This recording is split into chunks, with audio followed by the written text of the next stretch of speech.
حضرت علی رضی اللہ عنہ کا فرمان ہے، اگر دنیا فتح کرنا چاہتے ہو تو اپنا لہجہ دھیما رکھو، کیونکہ لہجے کا اثر تلوار سے بھی زیادہ ہوتا ہے۔ صبر کا راستہ مشکل ضرور ہوتا ہے، لیکن صبر کرنے والوں کی منزلیں بہت خوبصورت ہوتی ہیں۔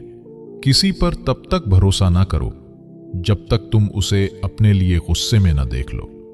اللہ جانتا ہے کہ تم صبر سے انتظار کر رہے ہو، تو وہ بہت جلد تمہارے انتظار کو معجزوں میں بدلنے والا ہے۔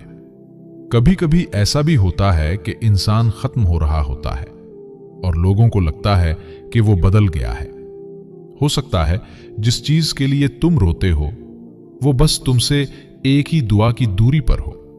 تم ہمت تو رکھو، ہو سکتا ہے یہ رکاوٹ منزل تک جانے کا سب سے بڑا وسیلہ ہو۔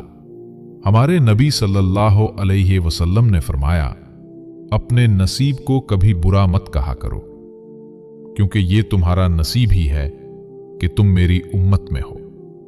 دنیا وہ کتاب ہے جو کبھی نہیں پڑھی جا سکتی، اور زمانہ وہ استاد ہے جو سب کچھ سکھا دیتا ہے۔ بے زبانوں کے ساتھ ہمدردی رکھو، یہ بینا لفظوں کی دعائیں دیتے ہیں۔